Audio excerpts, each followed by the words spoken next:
Hi, everyone.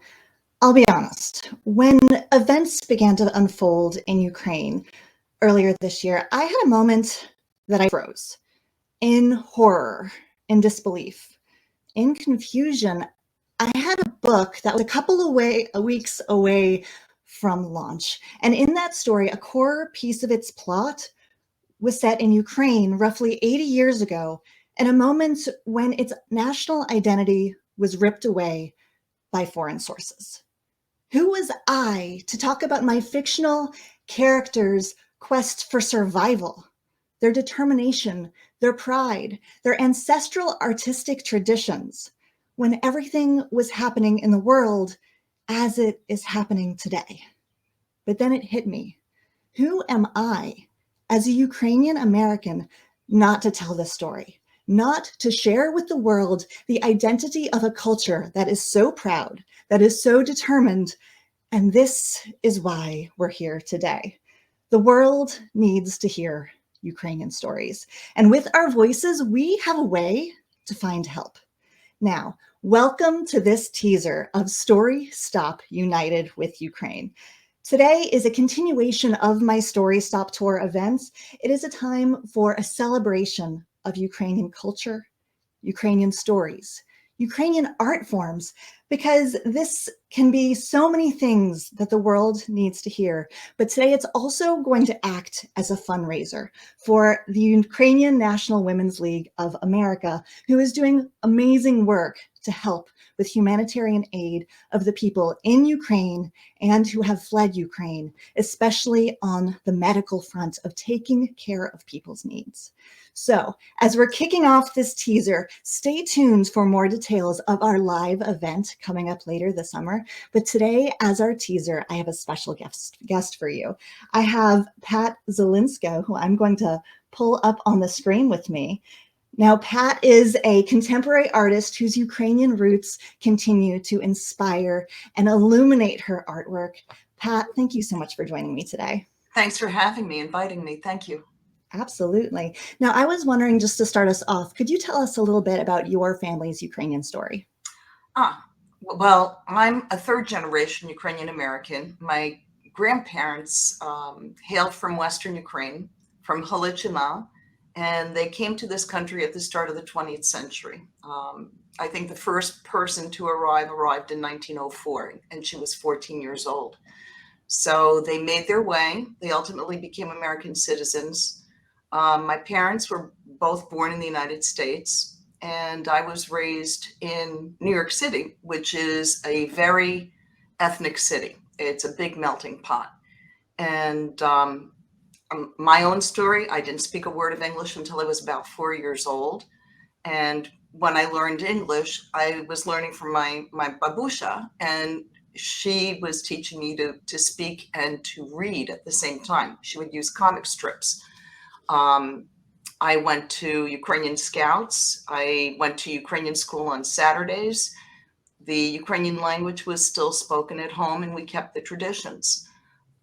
And that's basically it. And I rinsed and repeated. I did the same thing with I have one child, and I did the same thing with her too. That's so wonderful. That's absolutely wonderful.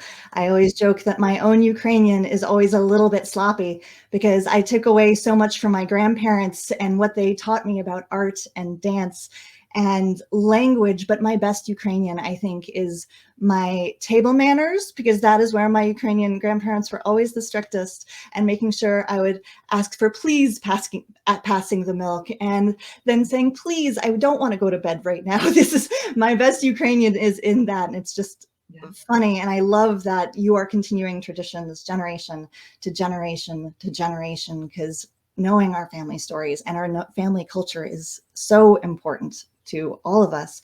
Now, as an artist yourself, what type of traditional Ukrainian art was included among your first creative experiences? Oh, the very first thing was making pisanki. And I probably was about 2.5 years old when my mother and my grandmother introduced me to the art of making pisanki.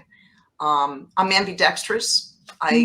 So I remember distinctly them putting the kiska, the stylus, in the middle of my workspace, and they would let me choose which hand they would use. They gave me a raw egg, a flame, a candle, and they showed me how to melt the wax and apply it. I remember breaking a few eggs. That's not a As big we all do. that will happen. And a lot of those marks have ritualistic meaning. They have a symbolic meaning. So they would teach me about that. And as I grew older, I remember them taking me to the Ukrainian Museum of New York City and also the Ukrainian Institute of New York City for lessons and learning more about the art of making pisanke, regional patterns. I remember them teaching me embroidery, especially in the summer months. We would go to the mountains of New York State for a breather, and we would have like a little embroidery circle. So I was learning native Ukrainian embroideries probably by the time I was 5 or 6. I still have my first embroidered cloth, rushnik. When I probably was about 7, I started playing a bandura, which is a traditional Ukrainian instrument, and I was part of a little band, a little group. And our highlight was that we performed one time at Rockefeller Center for the lighting of the Christmas tree. Yeah. And I studied dance with an exiled Ukrainian prima ballerina who was quite accomplished. So I was doing Ukrainian folk dance and ballet. And I studied with her in New York City. And I started also at a young age, probably when I was about 4. So there are several different art forms in there, performing and visual arts, that I was involved in. And what I've noticed now, my work is essentially abstract, but a lot of those marks and my coloration are evocative of what I was learning growing up. They creep into me. It's part of my artistic DNA, I suppose. Right. They're significant to me. I love that. And you've also mentioned how Ukrainian Easter eggs have this distinctly feminist history to them. I was wondering if you could speak a little bit on that. Okay. I don't know if my family was an anomaly, but from what I've read of the practice in other places around the world, apparently not so much. It's a traditional art form that's practiced mostly by women. The art of making pisanke dates back to the time when the pharaohs were erecting the pyramids. It's ancient. They still find eggs on archaeological digs. And I remember in my house, my grandmother and mother would ensure that the house was spotless. They would pick a quiet place, usually when people, went to sleep, or it's just a nice quiet time, no men around. And we would engage in the practice. The dyes were prepared. We had all of our supplies laid out, and that's when we would start to make it. And these patterns and these marks were taught from female to female, from one generation to the next. So I and my sister also, we would learn to do it. For whatever reason, I took to the art of making pisanke deep down. I mean, it's just part of what I do. And I love this concept of female to female, down generations, the storytelling, the messages, the motifs and symbolism that's hiding within something so simple and beautiful at first glance. But they are so much more complex than someone might realize if they know very little about Ukrainian Easter eggs. That's true. And the same is true with embroidery. Ukrainian traditional embroidery is also a traditional feminist art form. And I remember my grandmother telling me that when she left home at 14, her family shipped her off to America. She had a vyshyvanka, a blouse inside of her bag. I still have that blouse today. I mean, she would explain to me that the embroidery on that blouse was distinct to the region she came from. And I learned more about that from both her and my mother, and from attending classes at the Ukrainian Museum of New York City. So it's the same sort of thing. It's another feminist art form. Absolutely. Absolutely. Now, something you wrote recently in an essay for Florida Weekly hit me really hard. So I would love to have your thoughts a little bit further on what you said. And I'm going to quote you here. You wrote, Stalin and his successors took extensive efforts to purge all vestiges of Ukrainian identity, its culture, art forms, crafts, performing arts, traditions, distinctive language, and stubbornly patriotic people. You speak of those before Stalin and after, continuing that no one can extinguish the Ukrainian diaspora. Can you speak a little bit more to the sentiment? If we, as Ukrainians, continue our traditions, our language, our sense of identity, identifying with the people like Putin, autocrats who are intent on trying to convince the world that we're nothing more than Russians, which is not true. We exist. We continue to exist. My husband and I have gone to Ukraine and have taught there through a State Department sponsored program for years. And that was shortly after they gained their independence in the 90s. And the one thing that was interesting to me was that they were surprised that there were people in the Ukrainian diaspora who still had this sense of a national identity.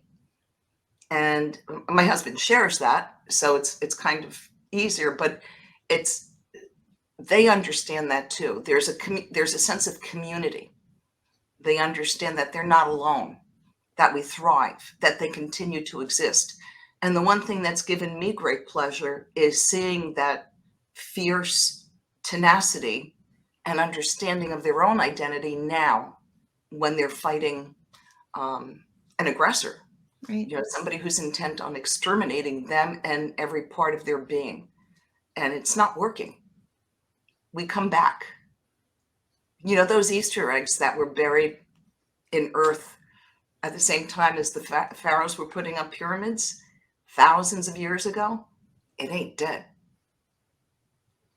I love it. Thank you so much for this little brief teaser interview with you. Those who are watching, please explore Pat's website. She does amazing inspirational work.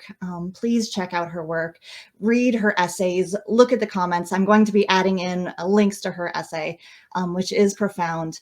And of course, as I'm speaking of all of this, as Pat is speaking of all of this, do consider donating to the UNWLA today, thinking about all of the people who have been displaced, all of the people who have seen their homes destroyed, their family members separated or killed. There is work to be done. This is why we are having this conversation. There are so many stories in the world that need to be heard because this is how we understand each other. But this is one right now we need to focus on. Click the link right below to look at how you can donate to help the cause. And again, stay tuned for Story Stop United with Ukraine coming live later this summer. Again, Pat, thank you so much for joining me. My pleasure. Thank you for having me. Absolutely. I'm Chris Spizak, author of The Baba Yaga Mask. Let's keep listening to each other's stories. Let's keep telling our stories. Thank you.